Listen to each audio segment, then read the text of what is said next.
을 보겠습니다. 몇 군데를 찾아보겠는데요. 먼저 창세기 48장 20절입니다. 창세기 48장 20절을 먼저 한 군데 보겠습니다. 구약 성경 78페이지쯤이 되겠습니다.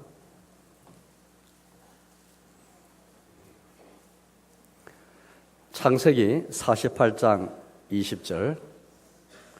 우리 같이 우리 잠도 좀 떨치면서 함께 같이 읽어볼까요? 창세기 48장 20절 같이 읽겠습니다. 그날에 그들에게 축복하 이르되 이스라엘이 너로 말미암아 축복하기를 하나님이 내게 에브라임 같고 므낫세 같게 하시리라 하며 에브라임을 므낫세보다 앞세웠더라. 두 번째입니다. 17장 앞으로 넘어가겠습니다. 17장 15, 16절입니다.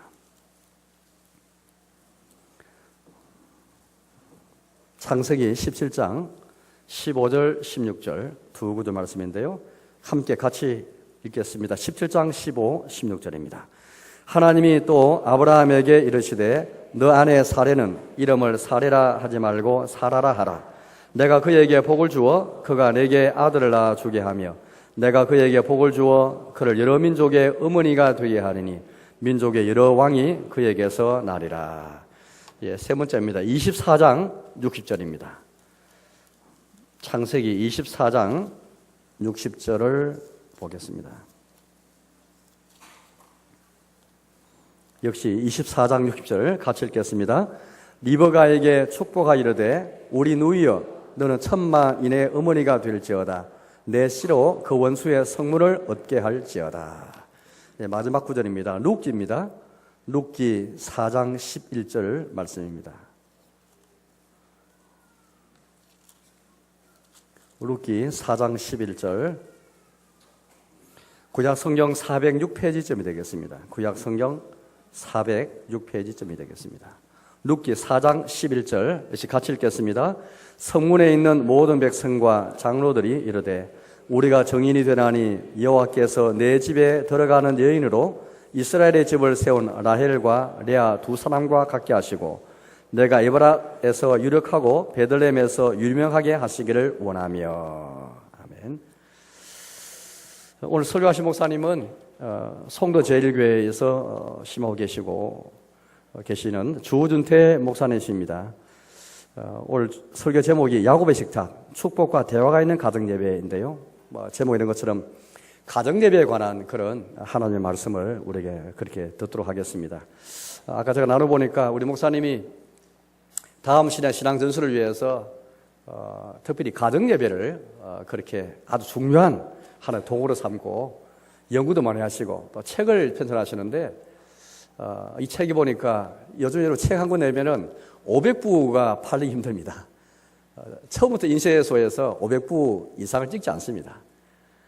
근데 6,000부가 벌써 팔릴 정도로 아주 이제 비록 3년이 안 되는 상황에서 지금 가정예배가 한국교회에서 신앙연수를 위한 하나의 대안으로 그렇게 지금 각광을 받는 그런 가운데 있습니다. 보니까 아주 이제 이미 이 가정예배 관심 있는 교회에서는 이미 우리 목사 모시고 그렇게 설교 듣고 교를 들었는데요. 우리 창원에서도 또 이곳저곳에서 그렇게 이제 많은 초청해서 설교 말씀 들은 걸로 들었습니다. 이제 야곱의 식탁, 축복과 대화가 있는 가정예배 제목으로 함께 하나님의 말씀을 듣도록 하겠습니다.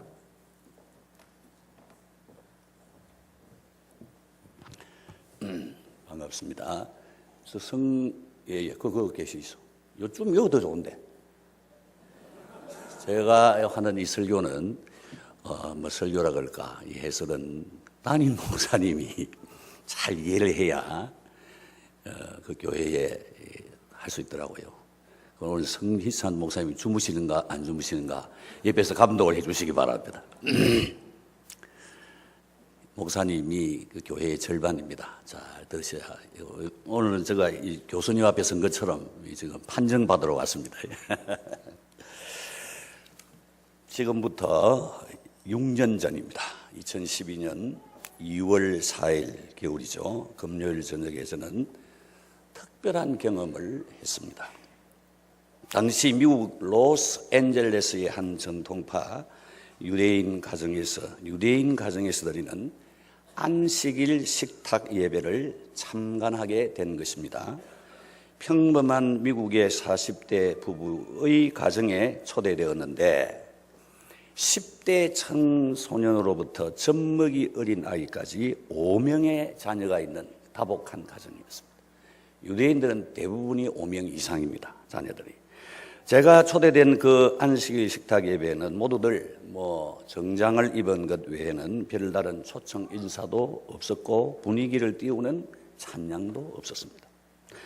다만 그 가장인 아버지가 초청한 친구 한 명과 함께 식탁에 둘러앉았습니다. 식탁에. 그리고 그 가정 예배 시작됐는데 제일 첫 순서가 뭐냐면 부모의 자녀 축복이었습니다. 먼저 아버지가 맏아들부터 한 사람씩 가슴에 안고 손을 그 머리에 얹고 입을 그 귀에 가까이 대고 작은 음성으로 축복을 선언합니다. 하나님께서 사랑하는 아들 박지연을 에브라임 같고 머나세 같게 하시기를 원하노라. 딸 같으면 하나님께서 사랑하는 딸 박지연이는 남자도 여자도 됩니다. 사라와 리브가 같고 라헬과 레아 같게 하시기를 원하노라 하면서 한 사람씩 안고 우는 젖먹이는 달래가면서 오줌을 싸니까 씻고 데리고 와서 기다렸다가 또 그 머리에 안수하면서 축복하는 겁니다. 똑같은 순서로 그 어머니도 아이들에게 그렇게 다 했어요. 그것이 제가 볼 때는 3분의 1 내지 2분의 1이 3분의 1은 그 순서로 지나가는 거예요. 성 목사님, 아무 의미가 없어 보이죠? 잘 뒤에 판단해 주세요. 그 다음에 이게 일부고, 그 다음에 촛불을 켜고 손을 씻고 떡을 떼므로써 구약의 성전 제사를 재현하고, 그 다음에 정다운 대화와 격려가 있는 식사로 마무리되었습니다. 저는 그 예배에서 축복과 대화 이 두 가지를 구분해서 봤습니다. 축복이 있구나. 안수하는 축복이 있구나. 그것이 성경적인가 신학적인가 그것을 제가 그때부터 탐구하게 된 겁니다. 근데 이분은 탈무드의 디베이트를 해도 되고 우리 교육적인 많으니까 얼마든지 다양하게 나는 살 수 있다고 생각합니다. 그래서 중요한 것은 축복과 대화 두 축으로 가정 예배는 이루어지는구나를 발견했습니다. 그 안식일 식탁 예배에서 제가 가장 인상적으로 봤던 것은 부모가 자녀를 축복하는 순서와 그 과정, 프로세스였습니다. 저는 3대에 걸친 신앙 가정에 자랐습니다. 제 밑으로 2대가 있으니까 5대죠. 제 부모님에게서 이렇게 정식으로 격식을 갖춰 축복을 받아본 적이 없었습니다. 제 자녀들에게도 제대로 축복을 선언해 본 적은 없었습니다. 저는 평소 교회 교육의 최후의 보루가 가정이라고 생각해 왔습니다. 그리고 이를 위해 어떤 장치가 필요한데 그것은 가정예배가 그것이다. 그렇게 생각해 왔습니다. 그리고 이 가정예배를 생기 있게 할 어떤 장치가 구약교회의 전통 속에 있지 않을까라고 늘 기대해 왔습니다. 그러다가 로스앤젤레스에서 부모가 자녀를 축복하는 장면을 보게 된 겁니다.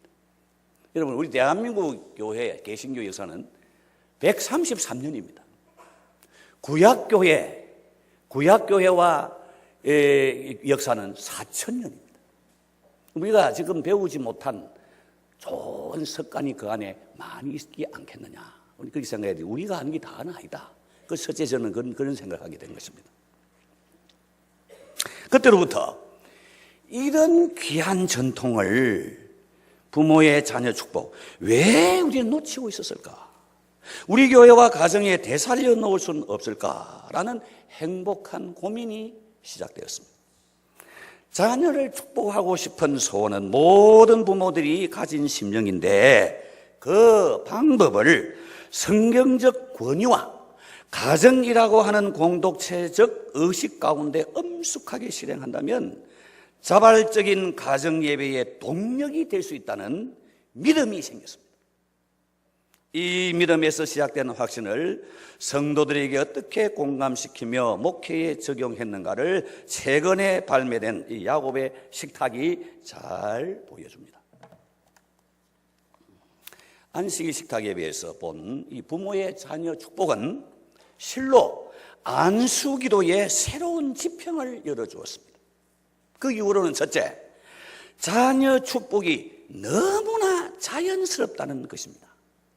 마치 예수님께서 어린아이를 안고 안수하는 것처럼 따뜻하고 아름다웠습니다. 우리는 축복기도 하면 거창한 걸로 생각해요. 거창한 거 아닙니다. 너무 자연스러워. 둘째, 머리에 손을 얹고 귀에다가 소곤소곤 들려주는 하나님의 말씀, 이 축복의 선언은 오늘과 같이 말씀을 잘 듣지 못하는 우리의 자녀들을 성경의 세계, 말씀의 교통 속으로 하나님의 언약의 차원으로 이끌 것입니다. 셋째, 가정에서 부모가 영적 권위를 가지고 자녀들을 축복하는 것은 부모에게도 가장 특별한 경험입니다. 그리고 자녀들에게도 평생 잊지 못할 영적 경험으로 축적될 것입니다. 눈 뜨십니까? 아직 괜찮지요? 서로는 괜찮지요? 잘 들어보세요.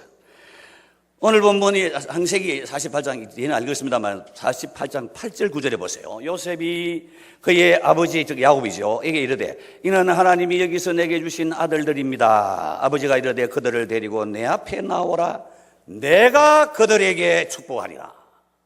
여러분, 축복은 가정에서 누가 축복하는 겁니까?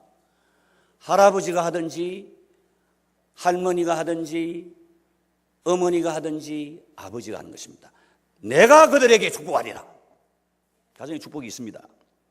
그리고 오늘 본문에 이스라엘이 너로 말미암아 축복하기를, 이스라엘 야곱입니다. 하나님이 네게 에브라임 같고 므낫세 같게 하시리라. 그 축복문이 그겁니다. 성경 있는 그대로입니다. 우리가 이걸 조사를 하면서 우리 부목사들, 제가 6명이 부목사인데 전부 다 저 랍비들을 만나라고 이스라엘 다 보냈어요. 말하자면 성지순례를 보낸 거죠. 왜 당신들은 이렇게 가정 축복을 합니까? 자녀 축복합니까? 우리 조상들이 그렇게 축복했기 때문에 성경 본문 그대로 축복합니다. 그렇게 이구동성으로 말했습니다. 유대인들은 정통파, 보수파, 개혁파 빡빡합니다. 그러나 자녀 축복은 똑같습니다. 여러분, 유대인은 이 축복문을 신통한 주문이 아니라 제사장의 축복과 또 다른 보혜사 하듯이 제사장 축복은 다 제사장 축복은 민수기 6장에 나오죠. 그 다음에 또 고린도전서 13장 14절 나오죠. 그거는 제사장의 축복, 목사님의 축복이고 교회에서 하는 것이고 전체 공동체에서 하는 것이고, 이 가정에서는 그와 다른 자녀 축복의 장치로서 4,000년 무게의 명령으로 받아들이고 있었습니다. 이게 굉장히 중요합니다. 그래서 제가 여러 전문가들 예배 전문가를 만나봤어요. 통합 측의 최영남 총회장은 여기서 이 부분에서 저와 동의하고 이 추천문을 여기에 자기가 써줬습니다. 이 축복은 우리가 부모가 또는 할아버지가 가정에서 성삼위일체 하나님 축복한 게 아니고, 이거는 가정적입니다. 굉장히 가정적입니다.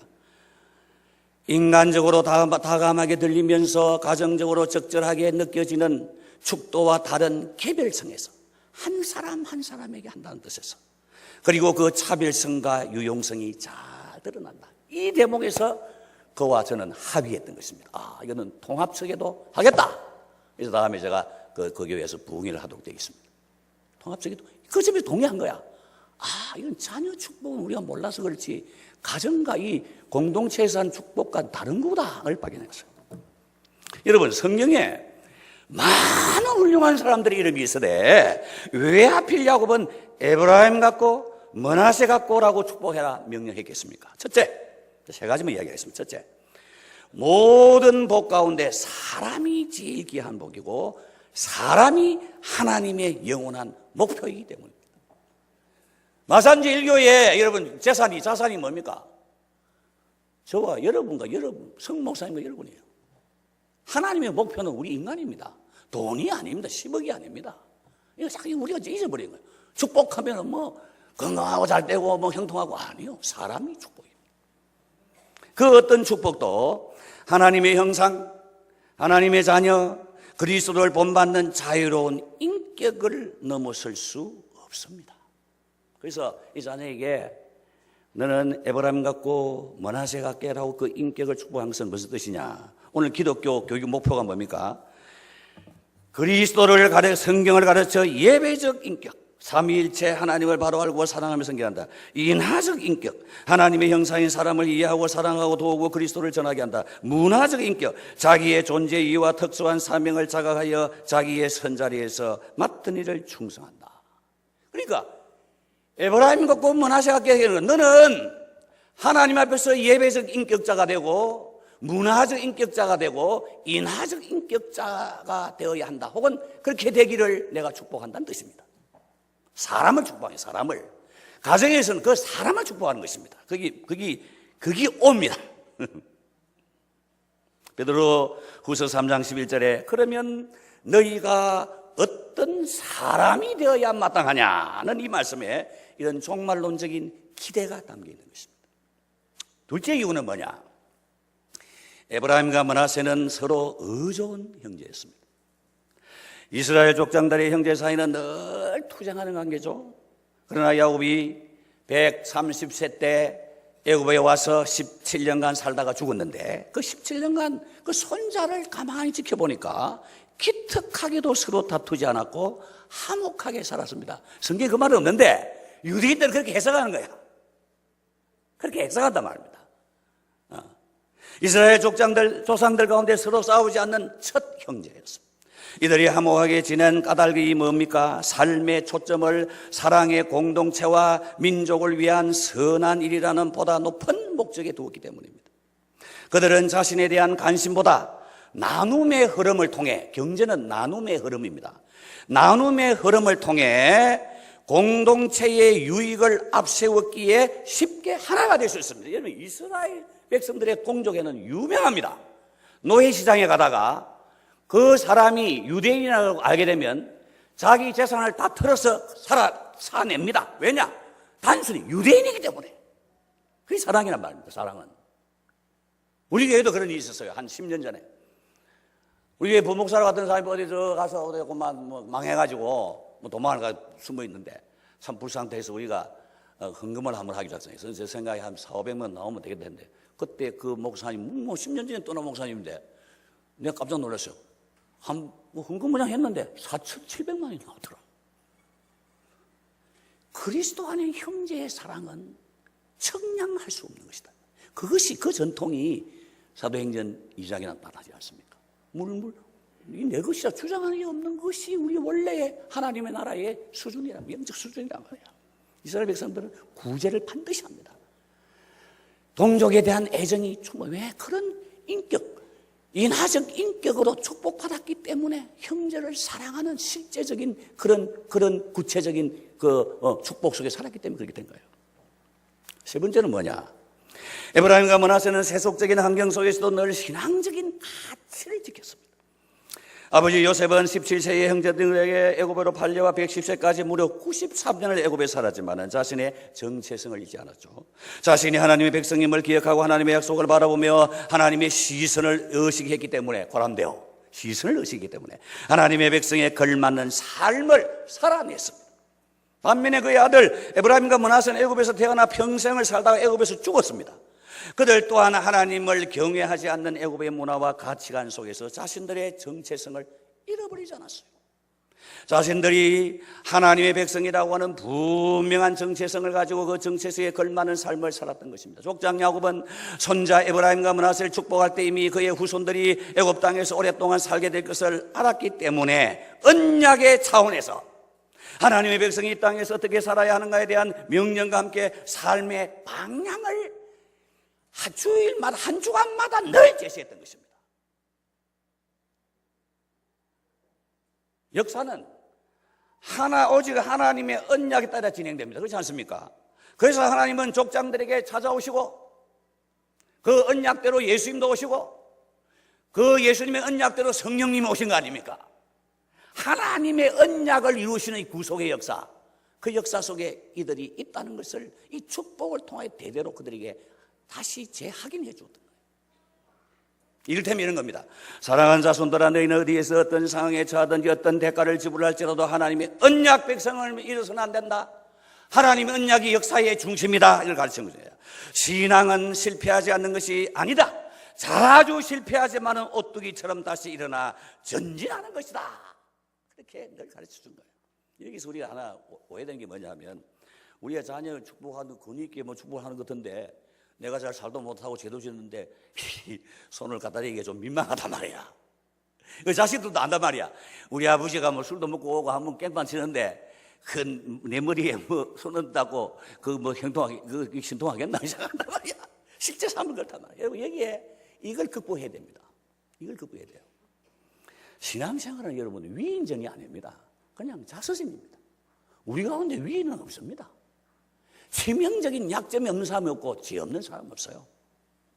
그런데 우리 신앙생활은 뭡니까?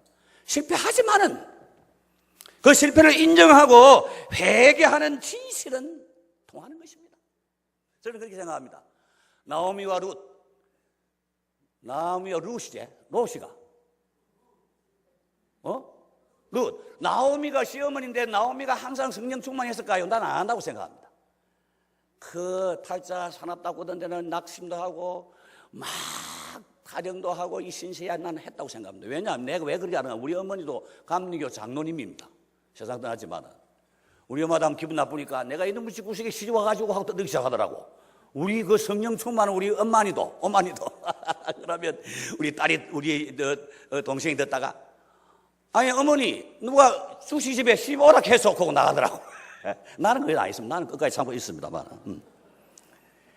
그럼에도 불구하고 그 나오미가 하나님 앞에 회개하면서 하나님의 언약을 기대하고 하나님을 기다리고 그 하는 그 전체에서 그는 진실을 보았던 거예요. 나오미가 완전해서가 아닙니다, 여러분. 그러나 그 폐악 속에서라도 좌절 속에서도 다시 일어나는 그 신앙을 보고 나도 저 어머니처럼 예수 믿고 살아야 되겠다고 생각합니다.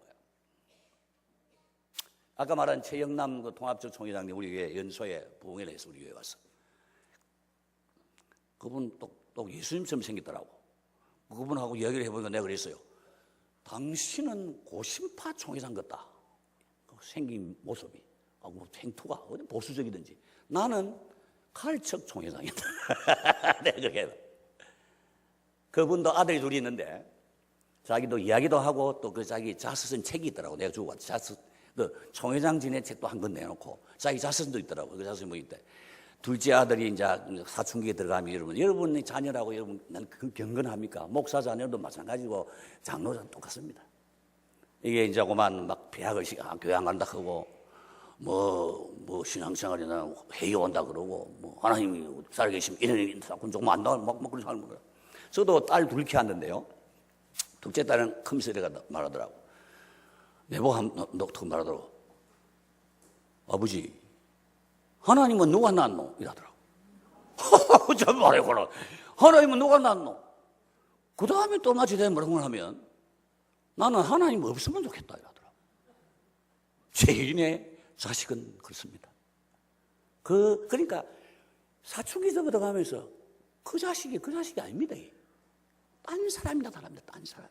이 둘째 아들이 그렇게 회의를 막 땡깡 되고 이 사람이가 한번 그 아버지가 그 아이를 데리고 늘 평소에 자주 이야기는 했답니다. 노력을 했지만 어느 날 이제 저 어디 따로 두 사람이 만나고 아들아, 예.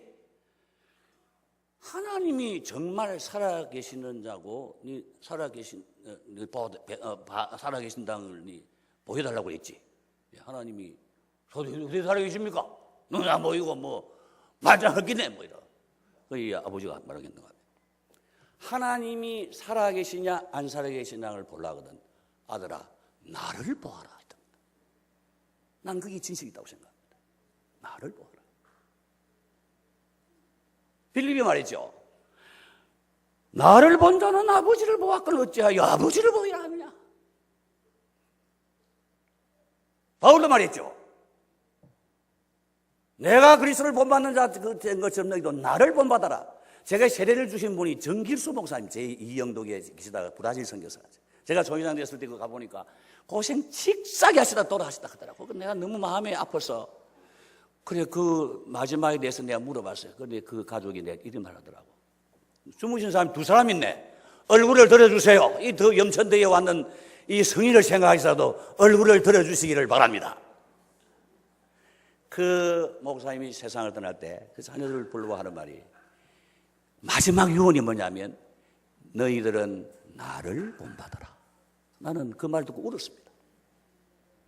그 외에 진실이 없습니다. 이 아들이 가만히 생각하지만은 그 아버지가 개척교회 한다고 죽을 고생하면서 울고불고 주님의 교회를 위해 희생할 때가 안단 말이야. 그 아버지가 누구 때문에 참았느냐, 어떻게 살아왔느냐 하기 때문에 하나님은 살아계십니다. 이렇게 하고 그 아가 신학교 가서 지금 목사 됐대. 목사 되는 게 중요한 게 아니고 여러분 진실은 중요하다는 거예요. 진실은 우리가 뭐 완벽한 사람 누가 있어요? 그러나 나는 좌절하지만 그럼에도 불구하고 나는 믿음으로 나는 내 자식들이 인격적으로 살기를 원하고 하나님의 언약을 고대하고 살기를 원하고 내가 이 자녀를 축복하는 것이 나의 삶의 존재 이유다라고 생각하며 축복하는 것입니다. 자식들도 마찬가지입니다. 우리 아버지 약점 많고 우리 엄마는 약점 많지만은 그럼에도 불구하고 하나님의 복은 위로부터 부모로부터 내게 오는 것이다. 그래서 머리를 갖다 대는 거예요. 할아버지 날 좀 축복해 주세요. 아버지 나를 축복해 주세요.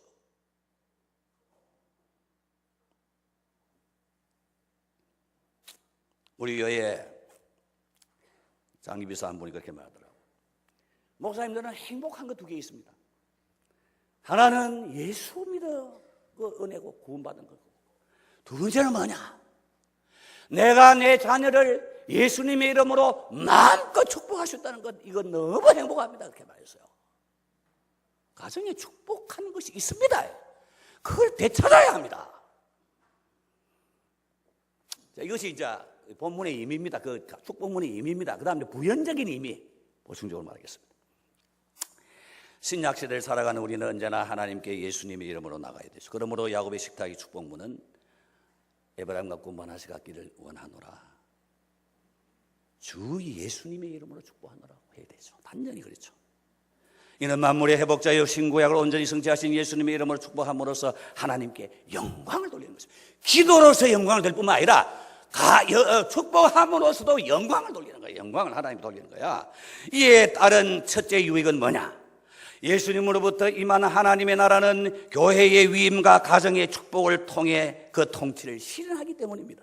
물론 하나님은 다 통치하지만은 그 영적인 통치의 2 장르는 어디냐면 하나는 교회고 하나는 가정입니다. 우리 가정을 너무 무시했어요. 교회의 위임령은 마태복음 28장에 나오죠. 천하에 가서 복음을 전해라, 세례를 베풀어라, 내가 분부한 모든 가르쳐 지키게 하라. 이거 지상명령이라고 합니다. 가정의 축복은 신명기 6장에 나오는 세마 교육 명령의 정점인 부모의 자녀 축복으로 실현되는 거예요. 그 부분 우리는 놓치고 있었다. 2 명령에는 성령의 능력과 함께하는 권세가 약속되어 있습니다. 권세가 약속되어 있습니다. 그러면 여러분 공예배에 때 목사님이 손을 들고 성삼일체 하나님을 축복할 때 권세가 있는 거예요. 예배가 살아나는 거예요. 예배가 완성되는 거예요. 사실은 물론 그게 하나의 선언이기도 하지만 그 자체가 예배를 완성하는 거예요. 가정예배는 어떻게 되냐? 부모의 자녀의 개별적인 축복으로 함으로써 그 가정예배가 권위를 갖게 됩니다. 권위를. 그런데 그 권위를 놓쳐버렸어요. 제가 가정예배 세미나에 가봤어요. 가봤는데 어느 신학 교수는 가정예배가 예배냐, 경건했냐, 기도했냐 이거 가지고 1시간 하더라고. 내가 그 다음 나타났어. 그 아무 소용없는 말 뭐라고 와요? 그게 기도하면 뭐며, 그게 경건하면 뭐며, 예배는 또 뭐냐고 말이야. 그렇게 생각하면 안 된다고 내가. 그건 너무 모르는 소리라고. 이번 성경에 보세요, 여러분. 축복이라는 것이 없으면 예배는 뭐 무너진다 할 수 없지만은 서기에 힘이 없어지는 거예요. 히브리 7장 7절에 모든 논란을 넘어서 내가 말하노니 높은 사람이 아래 사람을 축복한다. 그래서 여러분 아브라함이 누가 복을 주었습니까? 하나님의 제사장 누구요? 창세기에 멜기세덱이 하나님이 높은, 지극히 높은 제사장이니까 그게 축복이죠. 멜기세덱이 높으니까. 야곱이 애굽에 갔을 때 애굽의 왕은 누굽니까? 바로죠. 바로에게 누가 축복했습니까? 야곱이 믿음의 족장이니까 야곱이 그의 축복이지. 가정에는 여러분 누가 높습니까? 자녀와 부모와 조부모가 있는데 부모가 높단 말, 하나님이 주신 그 권위란 말이에요. 권위. 그 권위를 행사해야지. 마땅히 그 자녀의 머리에 쏘는 것을 기도해야죠. 기도하기 때문에 자기도 권위를 잃고 자녀도 살아나는 거란 말이야. 그걸 무너지잖아. 그거 없이 하니까 맨날 성경 공부밖에 안 되지. 그것을 그러니까 공예배는 목사님의 축도로 완성되듯이 가정예배는 부모와 조부모의 그 축복으로서 시작되어야 그것이 권위의 기둥을 세움으로써 그 권위 아래 서로 소통하는 것이 다 열매를 맺는다 이 말입니다. 내가 발견한 겁니다. 이거는 성모님 어떻게 생각하십니까? 그렇다고 조금 생각하시죠. 자, 그좀 하고. 첫째는 하나님의 나라가 교회 위엄과 가정 축복을 통해 통치를 실현한다. 그것이고, 두 번째는 뭐냐? 이것도 중요합니다. 하나님과 부모와 자녀 이 3자가 원시적 형태로서 강렬한 영적 유대를 경험합니다. 부모와 자녀가 예수님의 기도 안에서 하나가 됩니다. 부모와 자녀와 손자의 신앙 3대가 원초적 사랑, 거룩한 하나님의 사랑으로 묶입니다. 예수님의 제사장 기도를 보세요. 내 것은 다 아버지의 것이요 아버지의 것은 내 것이온데 내가 그들로 말미암아 영광을 받았나이다. 나는 세상에 더 있지 아니하오나 그들은 세상에 있사옵고 나는 아버지께로 가옵나니 거룩하신 아버지여 내게 주신 아버지의 이름으로 그들을 보존하사 우리와 같이 그들도 하나가 되옵소서. 하나님 아버지 예수님 우리 그 동심원이 영생의 구조입니다. 영생의 구조. 예수님은 아버지께 생명을 받아서 사는 것처럼 우리는 예수님이 나에 산다. 그게 영생이란 말이에요. 영생. 기독교 신앙이라고 하는 것은 사실 교훈이나 도덕성의 차원이 아닙니다. 실제로는 뭐냐면 하나님의 접촉에서 발생됩니다. 간택입니다. 간택. 저는 설교할 때마다 이거 뭐 헛다리 짚는 거 아이가 생각할 때 많습니다. 나는 헛다리죠. 사람밖에 없다면. 그러나 여러분 마음속에 간택하시는 하나님의 성령의 은혜가 있으면 성공하는 거죠. 그러니까 설교는 저는 절망과 소망의 교차라고 생각합니다. 그렇지 않습니까? 모든 생명은 접촉을 통해 생겨나며 접촉 없는 성량은 없습니다. 여호와 하나님이 땅의 흙으로 사람을 지으시고 생기를 그 코에 불어넣으시니 사람이 생명이 되었다. 그 사람을 지으시고 생기를 그 코에 불어넣었다는 그 장면을 누가 그랬습니까? 천지창조 미켈란젤로가 그랬죠. 시스타나 소성당에 자기가 몇 년 걸려가지고 그리고 난 다음에 봐라 하고 선작에다 탁 그랬는데 여러분 그 코에 불어넣은 코에 구불구를 한 게 아니고 이 아담이 나오고 하나님의 손이 터치하는 순간을 딱 그랬어요. 터치란 말이에요. 터치. 제가 요 최근에 부민교회 가서 설교하는데 그 김상윤 교수님이 그 고신대학에 오랫동안 교육하고 은퇴하셨는데 제가 이 설교를 하니까 너무 은혜를 받았던 거예요. 그것은 타치를 말하는 것이다. 그것은 활용점청이다. 활용점청이다. 그래서 자기가 은혜를 받고 이제 9월 달에 제3또 판이 나옵니다. 개정 3판이 나오는데 자기가 추천사를 썼어요. 추천사 치고는 제일 은혜로운 추천사. 너무 내가 이 책이 값있게 됐어요. 그 터치를 잡아요. 교육학에 있어서도 1000마디 말보다는 사랑이 있는 터치가 중요하다는 거예요. 하나님이 우리를 터치해 주신 거야. 코에 부르는 게 아니고 하나님의 터치다. 터치. 코에 불어넣으시니 하나님의 터치로 말미암아 사람이 생명이 되었다니. 이 창세기 2장 7절의 그림을 사도 바울은 고린도전서 15장 4절 5절에 뭐라고 말합니까? 생명이 된 첫사람 아담과 살려주는 영이 되신 예수님을 대비해서 그거 받았단 말이야. 생명이 된 첫사람 아담, 살려주는 영이 되신 예수님, 살려주는 영이 되신 예수님 우리에게 터치함으로써 우리는 생명이 되고 우리는 새 생명을 얻은 거죠. 할렐루야. 마치 콘센트에 플러그를 꽂듯이 인간은 말씀과 성령 곧 하나님의 약속에 대한 믿음으로 하나님과 접속될 때, 터치될 때, 컨택할 때 비로소 생명의 부활과 신비한 연합을 경험하는 거예요. 신비한 연합을 경험합니다. 그러므로 그 친밀함의 상징으로서 부모의 안수 행위는 보이는 축복, 즉 감각적으로 느껴지는 말씀의 관점에서는 예전적인 성격이 있는 것입니다. 그러니까 이 가정예배에서의 부모의 이 축복기도는 하나의 예전적인 성격이 있습니다. 예전 또 그대로 그 크기를 말하는 건 아니고 그건 다 좀 낮지만은 그런 성격이 있다 이 말이에요. 여러분, 가정예배에서 부모의 축복기도는 이런 것입니다. 우리가 늘 성경에 들을 때 아브라함의 하나님, 이삭의 하나님, 야곱의 하나님은 너의 하나님이고 우리 예수님의 하나님이다. 이렇게만 하지만 그거는 성경에 있는 이야기지만 우리는 실제는 뭐냐 이야. 근데 가정에서 부모가 할 때는 무슨 뜻인가 하면 바로 그 하나님, 네 조부의 하나님, 네 아버지의 하나님이 곧 네 하나님이시다. 그만이 우리 하나님이시오. 하나님만이 참 하나님이요. 다른 하나님은 없다. 그러면 안수함으로써 Put my name on your children. 하나님의 이름을 그 머리 위에 두는 거예요. 중요한 것입니다, 여러분. 그것을 매주 경험하는 아이와 그걸 경험하지 못하는 사람은 천양지차가 있는 거예요.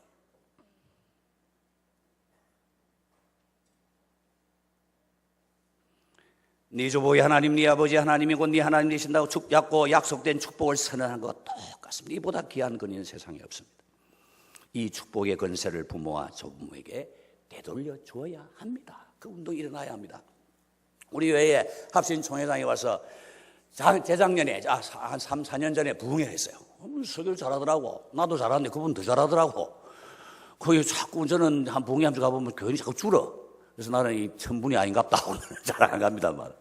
그런데 이분이 전략적인지 모르지만 마지막 날은 나는 여러분의 자녀들을 축복하고 싶습니다. 하나님께 받은 은혜가 있는데 여러분 마지막 날 오면 내가 시간이 많이 가도 다 축복해 드리겠습니다 하니까 보통 처음에 400명 모이다가 마지막 새벽기도는 한 100명 모이다 말거든. 근데 그날따라 난 400, 500명 모이다 새벽기도에.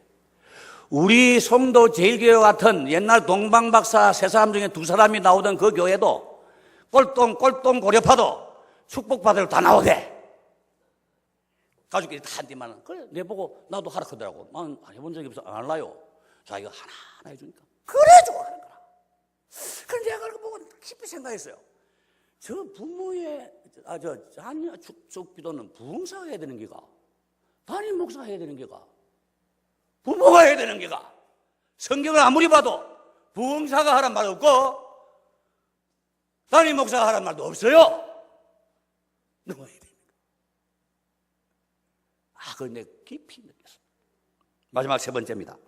삶의 모든 정황에서 하나님의 주권을 고양하는 개혁주의 신앙의 강력한 실천 의지를 담아냅니다.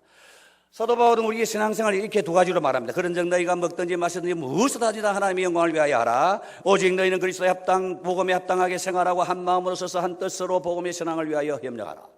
예수님의 이름으로 하는 부모의 축복을 통하여 자녀들은 복음의 삶의 실천적 용기와 능력을 공급받습니다.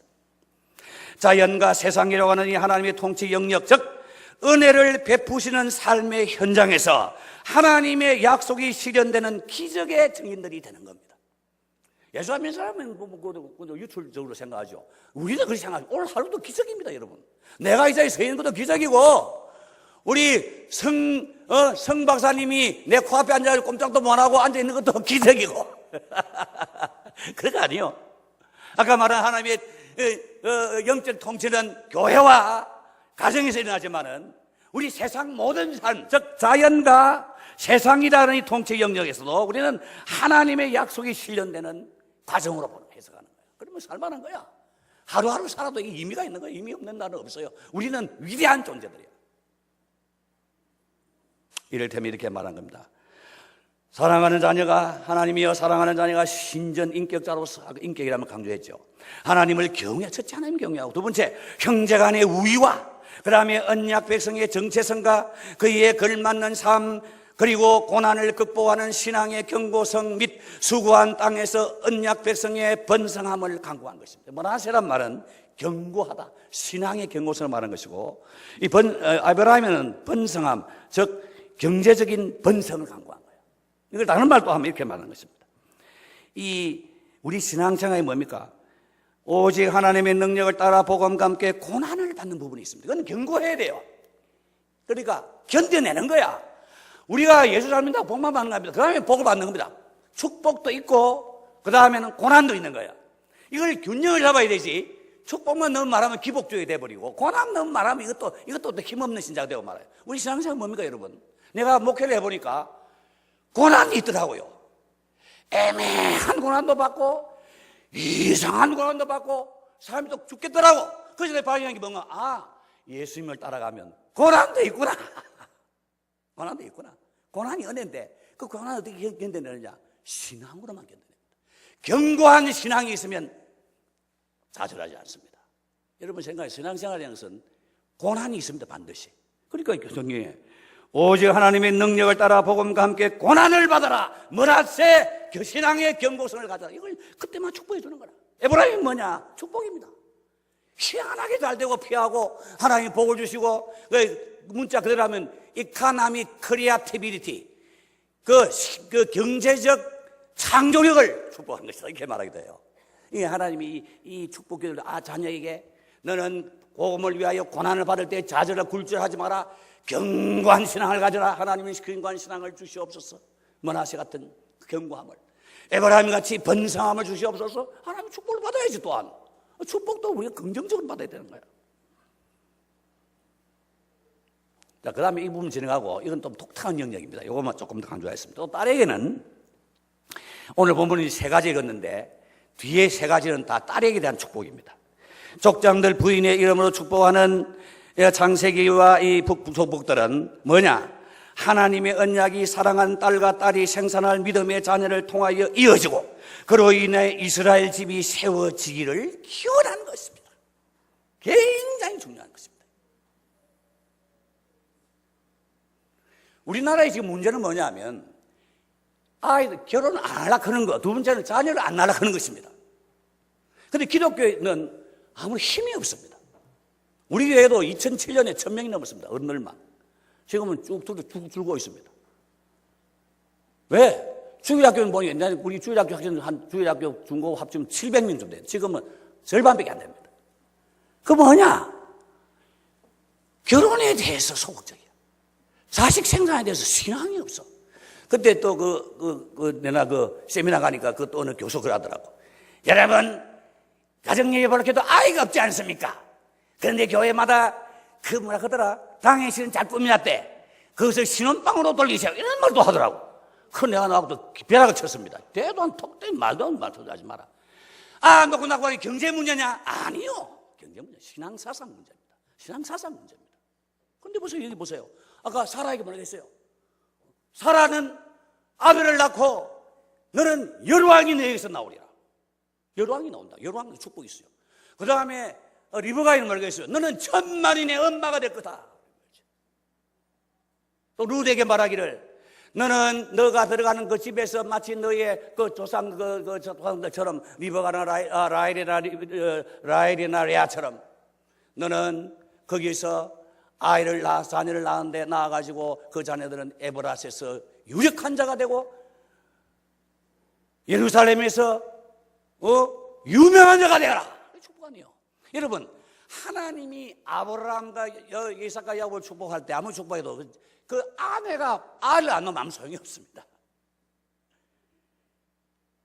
그런데 이 부인들, 히브리 여자들의 이 특징이 뭐냐 하면, 하나님 창세기 1장 28절은 생명하고 번성하라. 즉 문화 명령의 직접 수종자로서의 그 명령을 명예롭게 받아들인 것입니다. 그래서 유대인들 여자를 만나봤어요.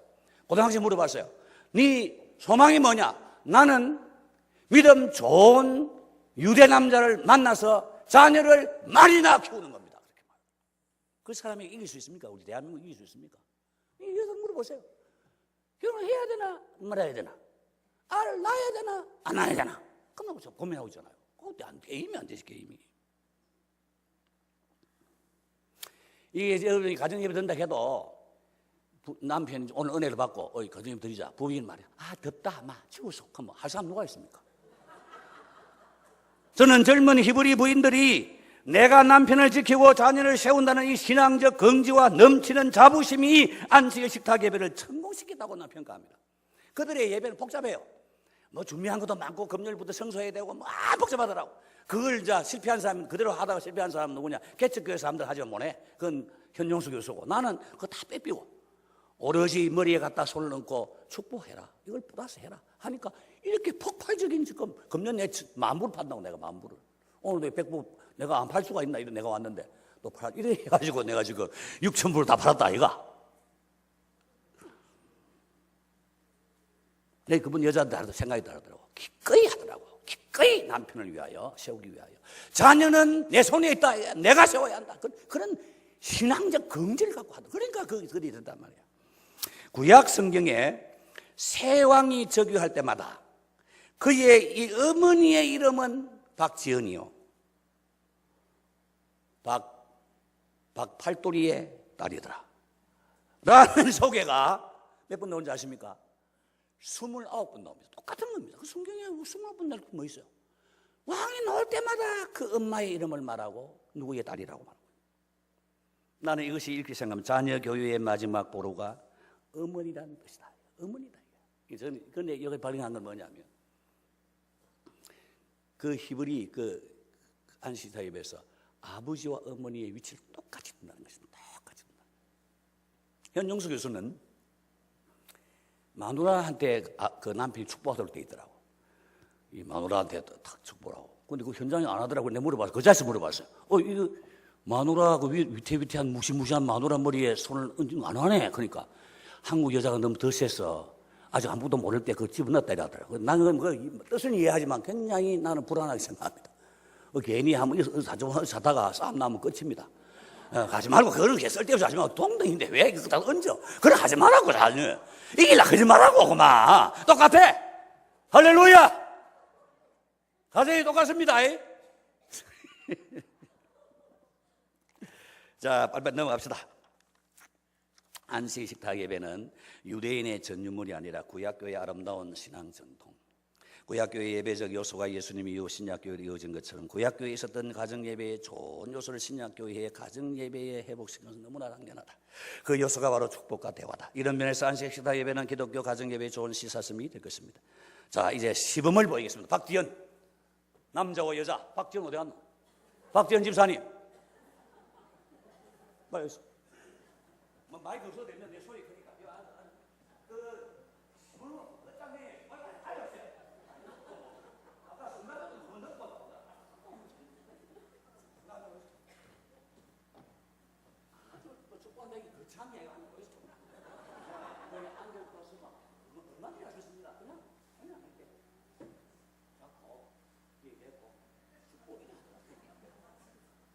하나님께서 사랑하는 아들 박지연을 에브라임 같고 므낫세 같게 되기를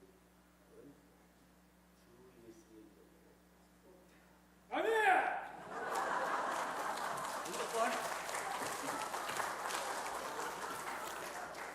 제가 어느 교회에 큼직큼직하게 교회 하니까 다 이제 가족 예배라고 하더라고. 하는 걸 내한테 비주 들기도 하고 그러니까 한 주일 마지막 주는 가보면 유치부 오라 어떤 일본어 오라 앉혀놓고 강의원들이 못 나가서 안수를 하더라고. 뭐 하는 거 축복기도 하는 거라. 무시하는 가만히 보니까 막 좋더라고. 이렇게 우와 하고 악수하면 나가더라. 안 하보다 몇 배 낫지. 축복기도는 그렇게 한 게 아닙니다. 말 좀 빨리 하고 크게 하고 머리 막 닫다면 축복입니까? No! 축복문이 있어야 돼. 축복문. 그 축복문에는 메시지가 분명해야 되고 반복적이어야 되고 확실한 축복의 내용이 신학적인 진술로 담겨야 되는 것입니다. 우리가 성삼일체 하나님 이것도 딱 그 규정되어야 해야 되지. 그러다가 어떤 사람은 막 보태가 한 5분쯤 축도한 사람이더라고. 그건 다 틀린 거야.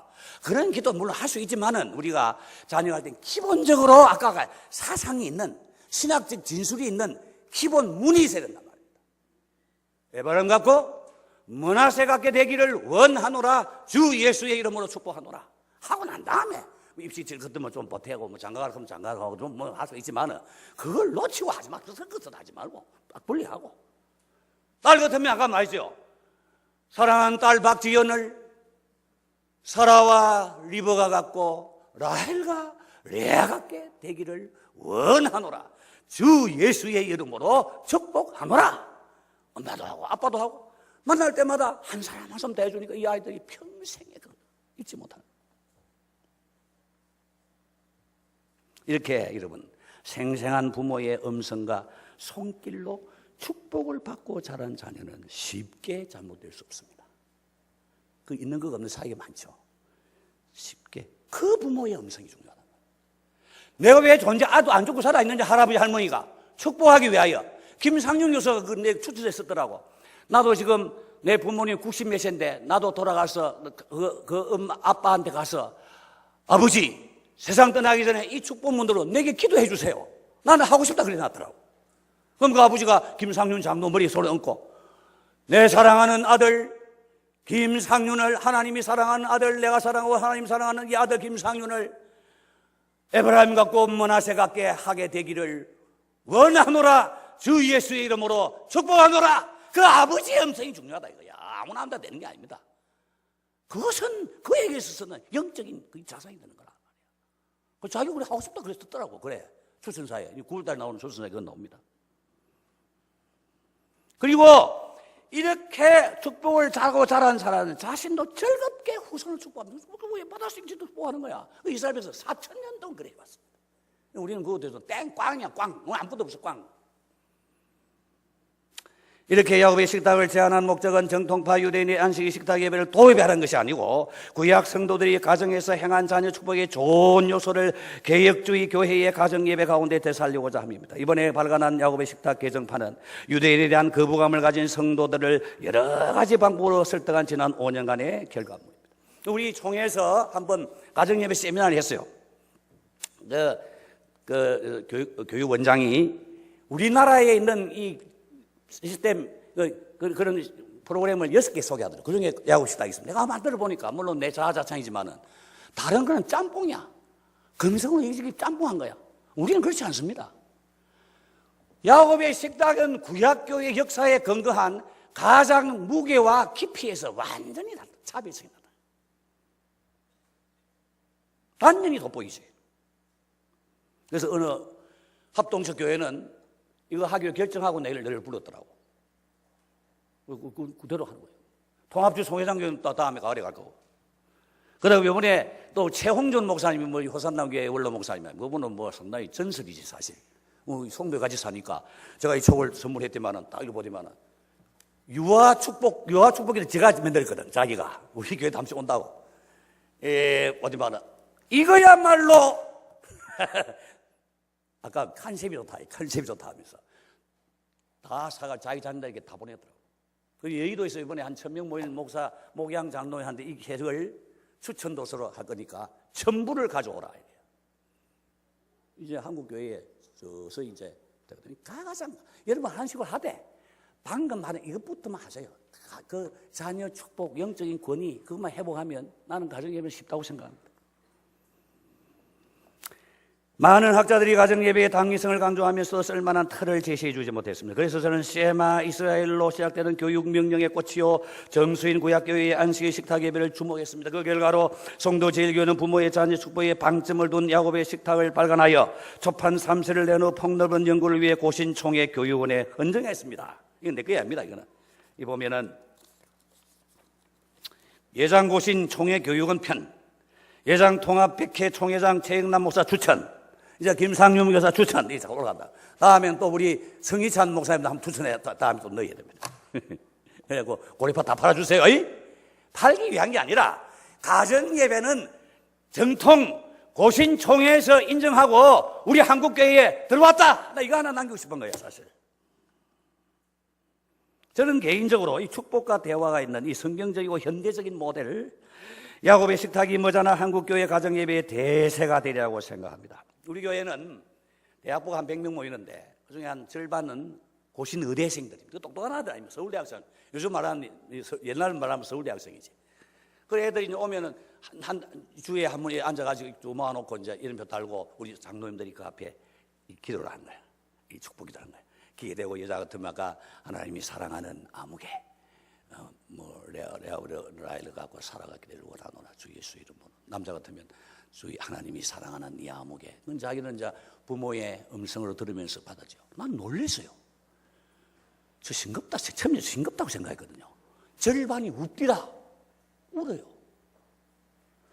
그 물론 당연히 나와 있는 것도 있지만은 하나님이께서 사랑하는 아무개, 에브라임 같고 므낫세 같게 되기를 원합니다.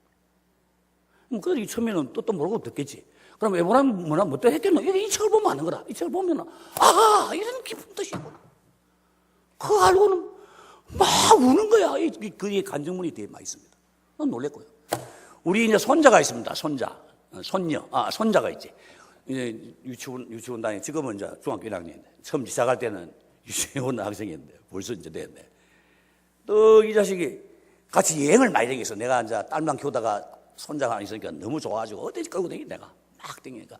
그래서 내가 저도 시습을 해야 되니까 이제 네덜란드에 가가지고 또 낮잠에서 피곤한데도 내가 머리 얹고 탁 기도를 해주면은 아멘 하고 성경 또 몇 장 읽어보라고 내가 읽어주든지 읽든지 쭉 읽고 하는. 그래서 어느 날 되게 피곤해서 아이고 마 같이 하라 했더니 이야가 하는 말이 할아버지 말씀 읽고 축복해 주세요 하더라고.